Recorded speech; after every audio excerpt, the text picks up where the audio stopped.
AP education for civil services में मैं अनुराग आप सभी का स्वागत करता हूं। आज हम चर्चा करेंगे 1853 का चार्टर अधिनियम।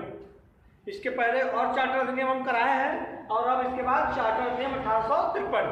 ठीक है, तो इसमें क्या क्या प्रावधान थे, आइए प्रावधानों पर चर्चा कर लें। गवर्नर जनरल परिषद के विधायी एवं कार्यकारी कार्यों को अलग कर दिया गया। देखिए, जो गवर्नर जनरल का पहले विधायी परिषद होता था उसमें कार्यकारी और विधायी गवर्नर जनरल का जो परिषद था पहले उसमें कार्यकारी और विधायी दोनों काम होते थे। अब क्या हुआ इस अधिनियम के तहत कि विधायी का और कार्यकारी जो है दोनों को अलग कर दिया गया। ठीक है, अब विधायिका को अलग कर दिया गया और कार्यपालिका को अलग कर दिया गया। पहले विधायिका और कार्यपालिका एक ही में थे। ठीक है, दूसरा क्या कहा इसने, एक अलग गवर्नर जनरल विधान परिषद की स्थापना की जिसे भारतीय विधान परिषद के नाम से जाना गया। ठीक है, एक अलग गवर्नर जनरल विधान परिषद की स्थापना हुई जिसे भारतीय विधान परिषद के रूप में जाना गया, के नाम से यहाँ जाना गया। ठीक है, इसमें स्थानीय प्रतिनिधित्व को मिलाकर जो स्थानीय अपने भारतीय थे उनको प्रतिनिधित्व को मिलाकर की सदस्यों की संख्या 6 थी। कभी कभी एग्जाम में कंफ्यूज करने के लिए दे देता है कि सदस्यों की संख्या 5 थी या 7 थी, ऐसे करके दे देता है, तो सतर्क रहिए, जान लीजिए 6 थी।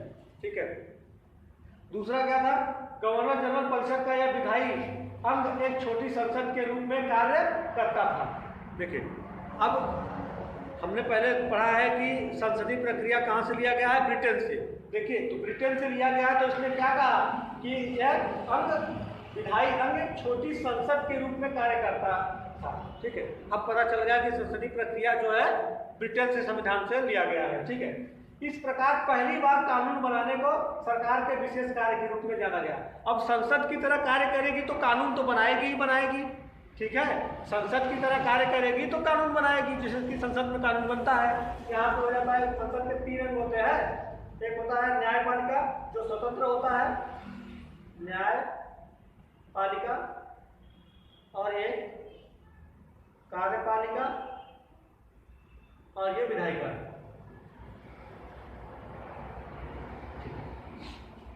अब देखिए, ये जो विधायिका थी ये कार्यपालिका पहले एक ही में था। विधायिका और कार्यपालिका कहाँ था, एक ही में था। लेकिन 1853 के चार्टर एक्ट के तहत विधायिका को अलग और कार्यपालिका को अलग कर दिया गया। ठीक है, और एक विधान परिषद का गठन किया गया। गवर्नर जनरल के परिषद गवर्नर जनरल का विधान परिषद बनाया गया जिसे भारतीय विधान परिषद कहा गया। ठीक है, इसमें प्रतिनिधियों की संख्या कितनी थी, 6। ठीक है, गवर्नर जनरल परिषद का विधायी अंग एक छोटी संसद के रूप में कार्य करता था। इसकी पहली बार कानून बनाने को सरकार के विशेष कार्य के रूप में जाना गया। ठीक है, ये चीजें हो गई।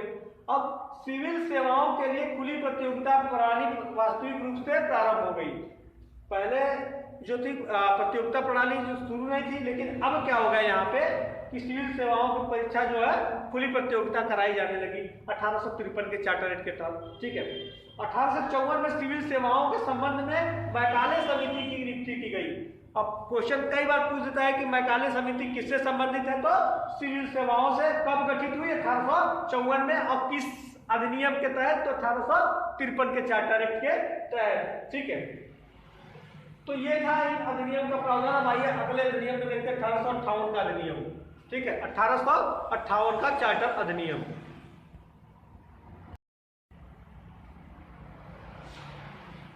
जैसा कि हम लोग जानते हैं कि 1857 की जो महान क्रांति हुई थी उसमें भारत को सफलता तो नहीं मिली, लेकिन कहीं ना कहीं उसने एक नया काम किया, जैसे कि कुछ तो सुधार उसके तहत हुए ही। ठीक है, जैसे 1858 का भारत सरकार अधिनियम आया। इसमें क्या कहा गया कि जो कंपनी का शासन था, अब कंपनी का शासन समाप्त करके अब ये सीधे सीधे ब्रिटिश महारानी के अधिकार में चला गया। ठीक है, और इस अधिनियम को 1858 के अधिनियम को इसे भारत के शासन को अच्छा बनाने वाला अधिनियम कहा गया। ठीक है, कुछ तो इसमें परिवर्तन हुए। अब देखिए क्या हुआ कि भारत के गवर्नर जनरल को भारत का वायसराय कहा जाने लगा। ठीक है, जो भारत का गवर्नर जनरल होता था अब उसे भारत का वायसराय कहा जाने लगा। ठीक है, लॉर्ड कैनिंग भारत के प्रथम वायसराय थे। बहुत बार परीक्षा में पूछा गया है कि भारत के वायसराय कौन थे पहले, तो लॉर्ड कैनिंग।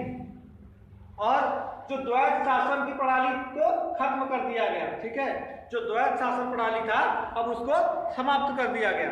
ठीक है, अब देखिए भारत के राज्य सचिव नामक नया पद सृजित किया गया, जो कि ब्रिटिश कैबिनेट का सदस्य होता था। जो भारत के राज्य सचिव होते थे वो ब्रिटिश कैबिनेट के सदस्य होते थे, और इनका जो ऑफिस कहाँ था, वो ऑफिस था इनका इंग्लैंड में। ठीक है, इनका ऑफिस इंग्लैंड में हुआ करता था, और इनका जो पैसा जाता था, इनका जो सैलरी होता था और इनके कार्यालय जो खर्च होता था वो भारत से जाया करता था। इतने बड़े बड़े ये लोग महान थे। ठीक है, अब आइए देखते हैं 1861 का भारत परिषद अधिनियम।